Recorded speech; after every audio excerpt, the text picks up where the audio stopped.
Meet the Parents, which came out 25 years ago this week, was our selection this week. And Robert De Niro plays, allegedly, a retired florist. Rare flower connoisseur. But Ben Stiller wants to propose to his girlfriend, but then finds out that her sister's girlfriend got proposed to first and went so far as to ask permission to get married. And their wedding is coming up. So obviously it's time for Ben Stiller and his girlfriend to both attend the wedding and for the first time meet the parents and ask for permission to. And the goal is he's going to take the ring with him and he is going to ask for permission to wed his Robert De Niro's oldest daughter. And the hijinks begin almost right away. Yeah. As it is readily apparent that Robert De Niro is a very paranoid father. And you find out why. Soon thereafter. Kent, you mentioned that this, when it came out in 2000, kind of reset the comedy movie bar to a degree and kind of launched 1,000 pseudo copycats. I'm curious, like, what other movies kind of fit that you can think of that came after this one? Well, there was a half dozen De Niro comedies to start with. True. And then the Ben Stiller awkward guy thing. Yeah. Those are your kind of two, and then just this broad comedy that, okay, this is, if you really sit down and strip it down to its basic plot outline, right? This is a very conventional comedy.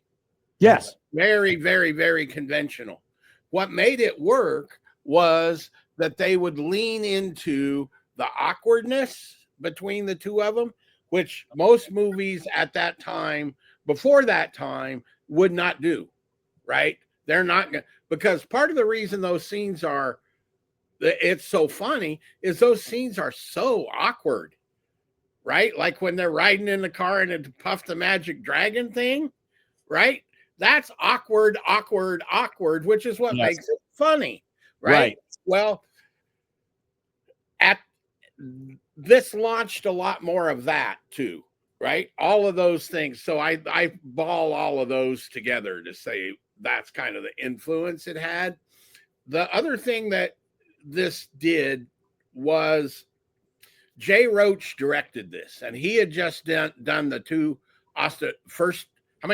three Austin Powers there were movies? 3 Austin Powers movies altogether. He'd done the first 2 before this one, and before this movie. De Niro had Analyze This, his first comedy, I guess his first starring, and this is evidence of how you put a big star in a comedy and make it work. Because De Niro was the big star of this show. Ben Stiller kind of one level down, and then the rest of them have become more known since. But, Harry Polo's not a big deal. Blythe Danner's career character actress, So it also was one of those kind of comedy vehicle for perhaps not a straight comedy star. Does that make sense? Yeah. And, Ken, one of the things that stood out to me, and I hadn't seen this in years, but I'd kind of forgotten that Ben Stiller's character, Greg, early on, he has a relationship with the dad and he's struggling and he's trying to connect. And a lot of it is just like misunderstanding, or you would say that that in particular, his future father-in-law, he was like being a jerk, right? And like he is doing things. But over the course of the movie, Greg starts doing some really bad stuff. So that's what I think is really interesting is, early on, you're very sympathetic to the Greg character. And you're like, oh, man, like he is just getting put into a bad situation time after time. But by the end of it, he's spray painting a cat's tail, and he brings this cat into the home who destroys, the house. And I think that him really kind of going from it's a misunderstanding and he's not the one in the wrong to it flips is like the moment after he spikes the volleyball, because like that is a mistake. But after that, he's like doing all of these things that are really bad. It's like, I thought that was good, is that, you know, you watch the first half and you think De Niro's just going to be a jerk the whole time. And he is, but Greg starts doing some pretty messed up stuff too towards the end of the movie. Which is how but you still don't lose all your sympathy for him, but Correct. It kind of flips the other way then, and you see the De Niro character as not a nicer guy, but maybe a better guy than you thought, right? Mm-hmm. Yeah. I don't know exactly the right word for it, because he's never not a jerk. It's just his jerkiness is makes sense in a way. Yeah. And I think there's the moment with his daughter late in the movie where she points out that the Owen Wilson character, who is a former fiance, Correct. she's like, did you ever realize that you were only nice to him, or you only warmed up to him after we broke up? And I think that that's a really interesting moment in the movie, because, you know, when you first meet the Owen Wilson character, you're like, whoa, he loves this guy. Why is he treating him so well? And it's because he doesn't view him as a threat because he's not with his daughter. Right.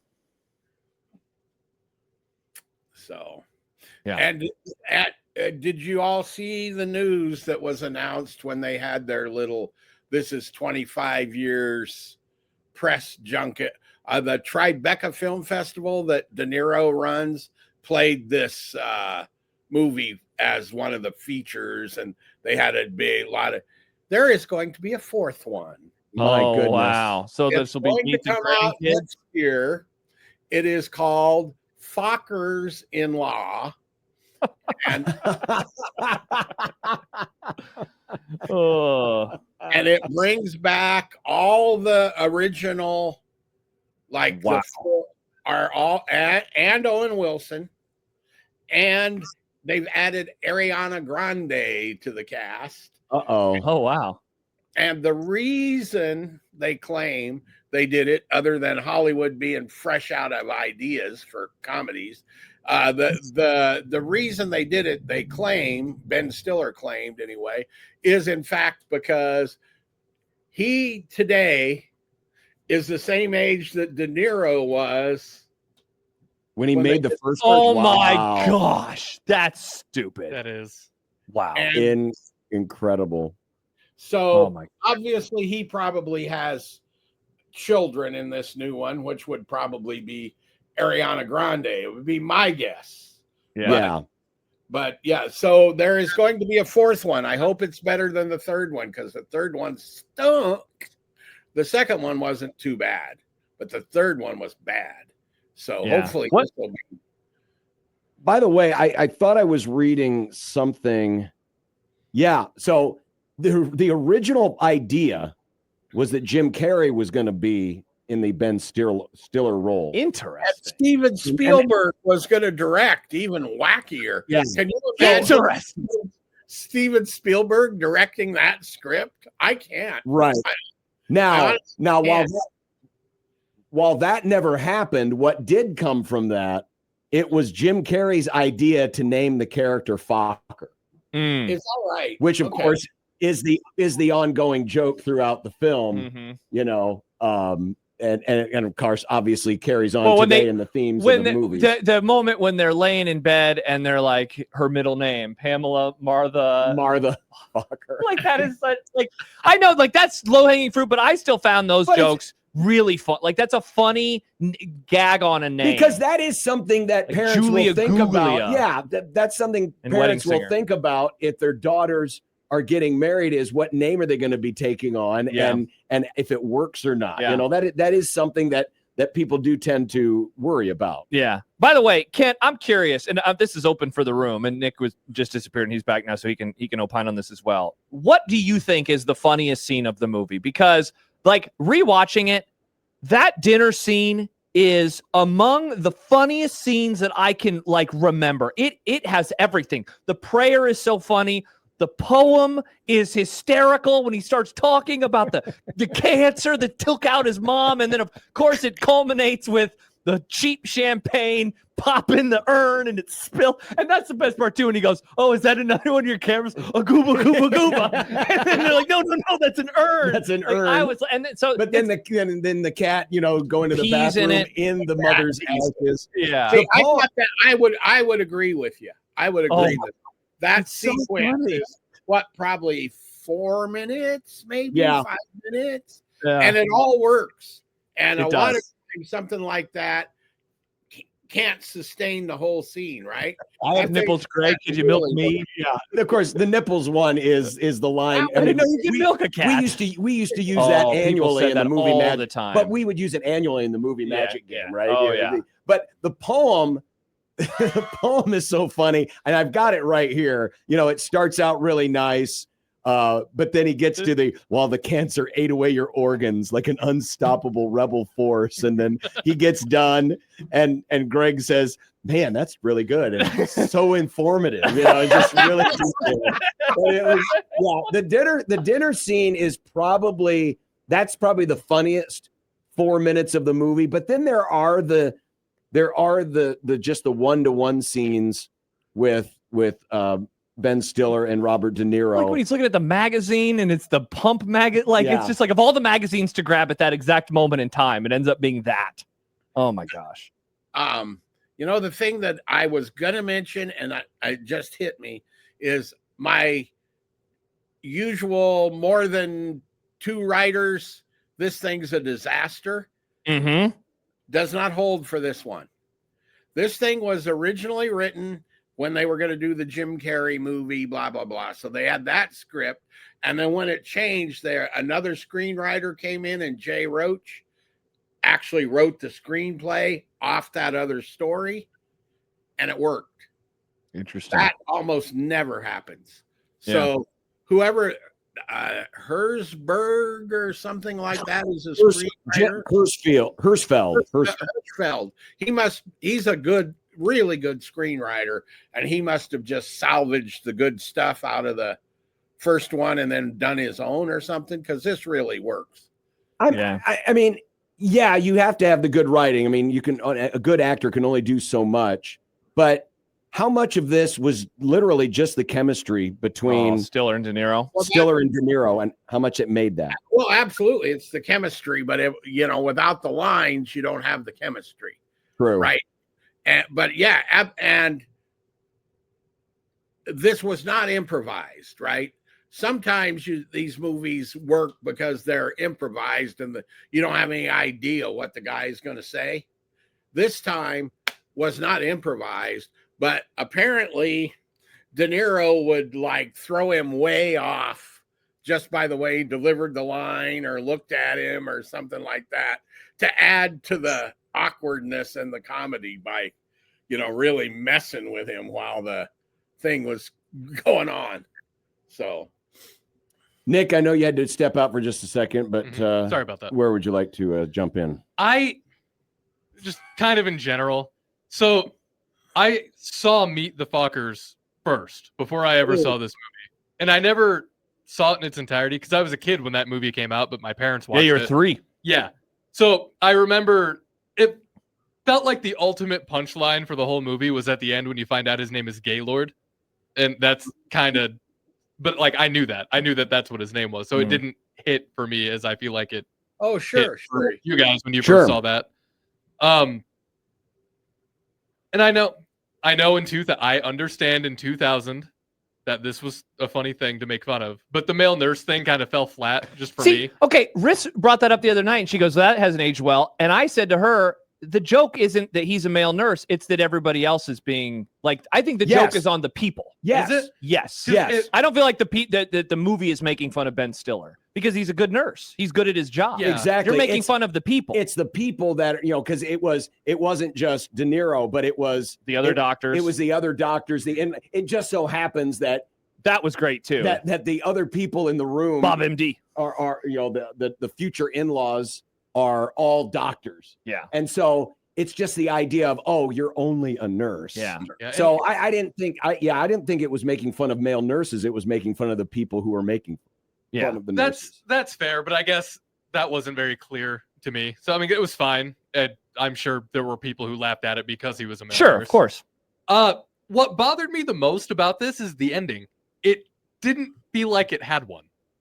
It didn't feel like a concise ending to me. I like when, he went, you got him off the plane, they did the interrogation thing, oh, you can marry my daughter, all that. But then at the very end, when he just puts in that tape and he looks at Ben Stiller going, oh, like doing the kung fu stuff into the camera, it felt like a really awkward and clunky way to end the movie. And the scene before that also didn't really feel like a definitive end, which is why I feel like they kind of tried to slide this in there. But it felt weird. It felt weird to include in that. Then it's like, that's the guy who's marrying my daughter. I didn't like how it ended. Did you like the movie? Yeah, it was fine. I didn't love it. I didn't hate it. It was fine.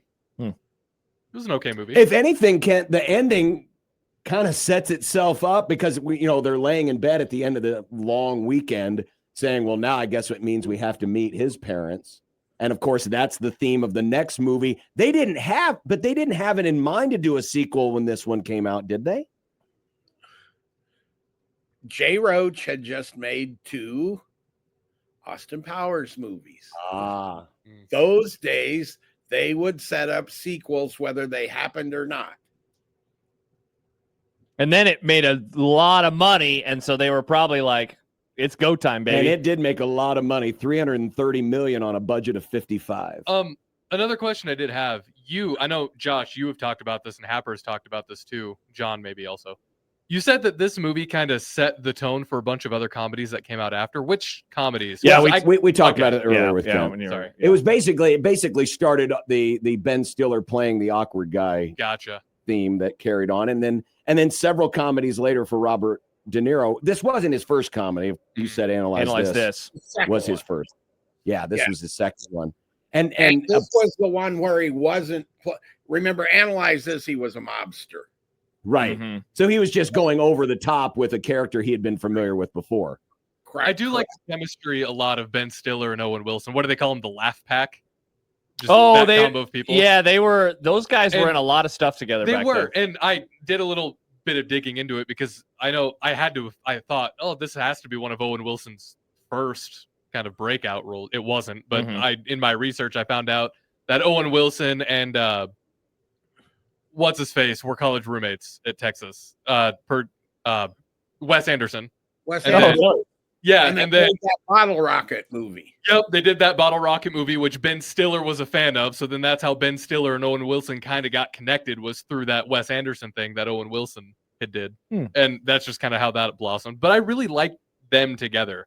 Yeah, their really scenes were funny. I know it's kind of typecasting, but Owen Wilson does such an immaculate job of playing the accidental aw shucks every time. Trying not to be braggadocious, but hey, humble, look at my brag. look at my floor. Humble look brag, at my exactly. look at this. Look at I whittled this out of one piece of wood. Exactly. He did the same thing. That was my favorite joke in the whole movie. That was great. He did the same thing in Starsky and Hutch. He did the same thing in Wedding Crashers. Heck, even in Zoolander to a degree. Exactly, where he just this was really the first time he did it. Yeah. And as soon as he comes on the screen, you're like, oh boy, this is gonna get interesting. Yeah. Well, the best part too about his house is he has all of the photos still of him and his old fiance. That was also really like that. Oh my gosh, just so good.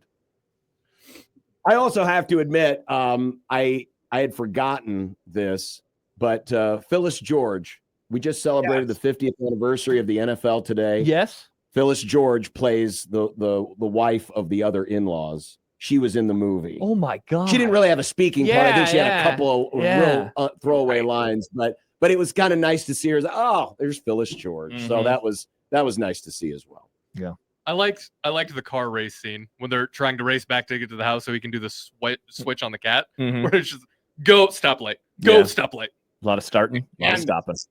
And there's some thought that was making fun because De Niro had previously done, not before Analyze This, some movie, I can't remember which, that had this like great car race scene in it, right? That was like the tearing through the streets and and this is just the exact opposite. And so there was kind of a twist on that. You mentioned, Josh, the funny scene, but the other funny scene is when they're in the car together and you mentioned they were talking about the dogs, about the difference between dogs and cats. Oh my Cats. gosh. And how De Niro was like saying, "Oh, so you prefer an emotionally shallow animal? Yeah, Mhm. yeah. You know, cats make you work for their effect. You know, Yeah. just the way he delivered it and went on and on. I could hear my dad in there somewhere. Yeah. That line delivery of that whole conversation is so funny, you know. And I am a dog person, but every time I see that, I'm like, is that what it is that makes me a dog person? That I needed an emotional, shallow animal that's going to be excited when I come home I can't every believe day? you just called Mr. Banks emotionally shallow. No, I'm the emotionally shallow one. Yeah.